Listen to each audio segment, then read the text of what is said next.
The experience, for instance, right now, your lungs are pulling in the air of this church that we share and breathing out, and your heart is pumping, and your brain is firing, and those three organs are merging together to create a flow that we call life. It's a flow that we take for granted. The experience I'm talking about is just the experience of flow. But if you added to that flow of life, forgiveness, hope, secure sense of safety in the midst of every threat and any kind of chaos. If you can flow like that, we're getting very close to today's mystery.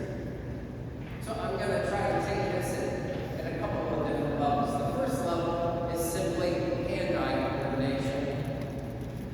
Anybody watching the French Open? I'm not a big fan, but I watched Djokovic go down the other day. But anyhow, it's just remember a tennis player and a racket and a ball. And to put that with speed and spin where you want it, that takes some effort. Or if you're a golfer and you got a club and you got a ball and you got to connect. Or what most of us do, eyes, hands, steering wheel, pavement. You hardly even think about it. It's very automatic. Because when you're driving, you're in a particular flow. And you're just going with it. You ever get on 75 and it's just packed all three lanes and you're just moving along and you're just inches away from disaster and everybody's just going on because you're in the flow. To take it to another level beyond hand-eye coordination, listening to our beautiful choir up there, with the organist, with the congregation, people singing together, playing together, voices harmonizing with one another.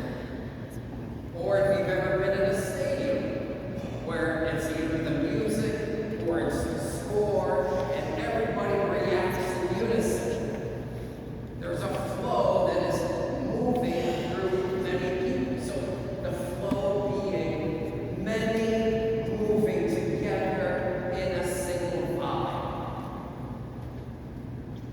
Whatever's making them cheer, it's all the same thing, but it's all coming from these different energies.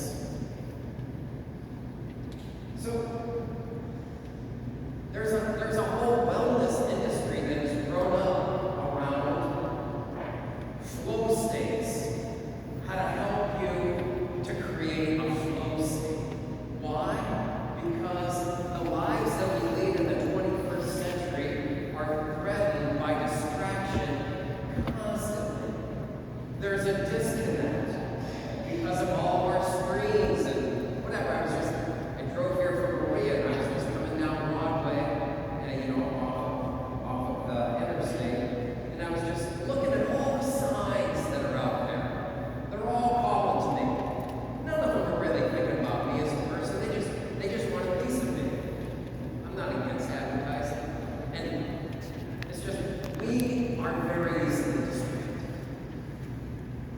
And so there's people out there trying to teach us the skills of entering the flow state so that we can connect our minds and our bodies. Or at another level, you ever think about the fact of how separated we are from our mother, the earth, by so many ways? So different a lifestyle we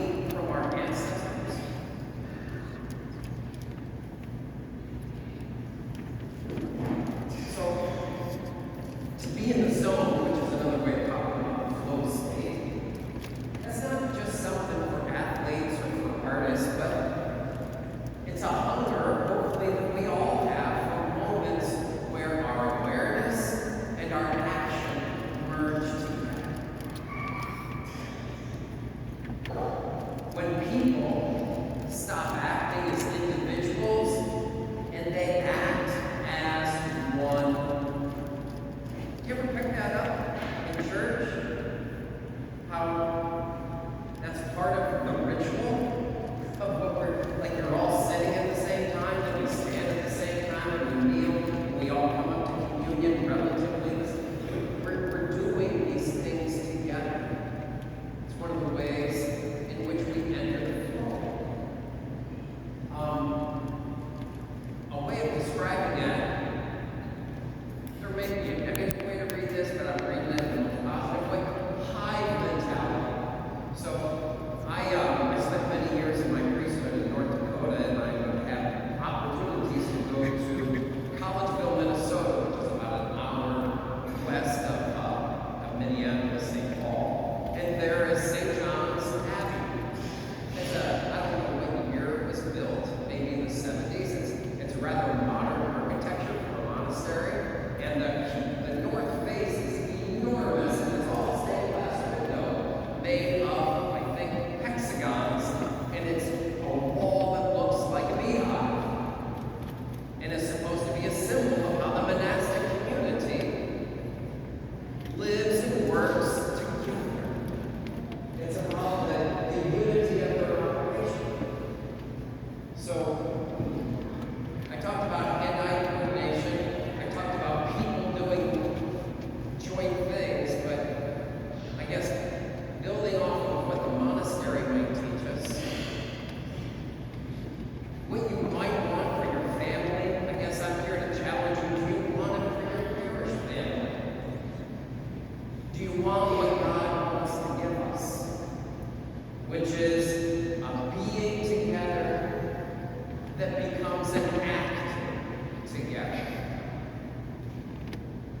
So, I guess I'm throwing that out there because my name's Father Michael. I am the director of lay ministry formation, forming lay people for service in all different forms.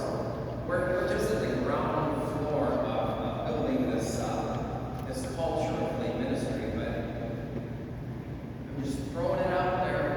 How much you want your family? And, if there was one line that struck me from the readings today, it was St. Paul to the Corinthians, and he just, in his little, rapid-fire exhortations, one of them says, agree with one another.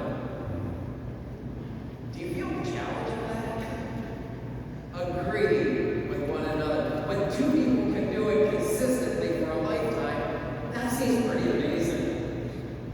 To do it with a family is already an enormous undertaking. To do it with a parish family, that's like craziness. And yet, it's also our call to be together and to act. So, you believe, I'm sure, God is everywhere, inescapable, and everywhere God is revealing God to us, pouring forth on us unconditional love and solid peace. It's like a wave that's just pulling us up or knocking us over, carrying us forward relentlessly in a beautiful way.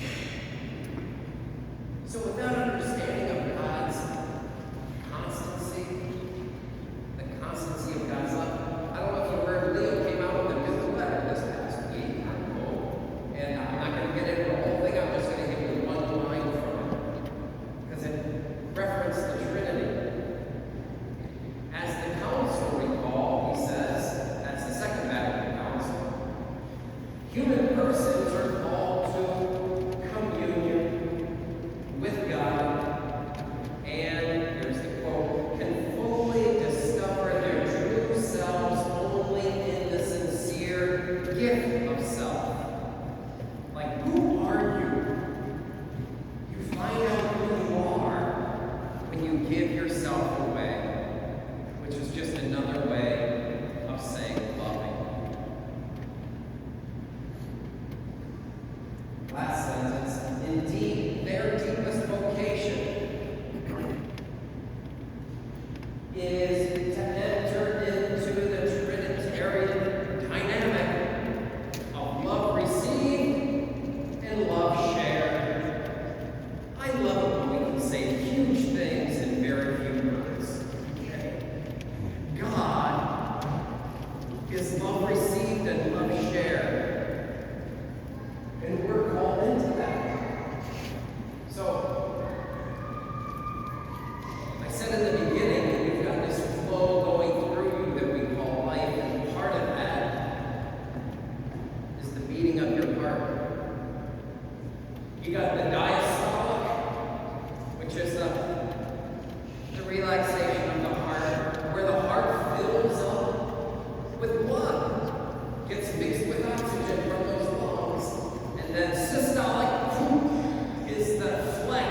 then boom, God can flex, the church can flex, and this God that so loved the world can work through you to share that love with other people. Isn't that an awesome thing to belong to? So, I said I want to approach this mystery of the Trinity through an experience. I've talked about the experience as receiving, sharing. I failed in this last night. We'll see how it goes today. I got a little piece of music. It's pretty simple. It's an old favorite. Just done kind of a space age sound to it. It's just a little over a minute. See if I can dial it up. And I'm just going to ask you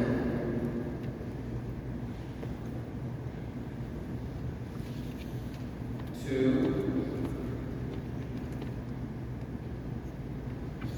place the flow that is your life to the flow that is God's life in you and through you. Just to say yes to it. It's a little song of praise. But just to give yourself a little time out to taste, say yes to, experience the flow. Please work.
Please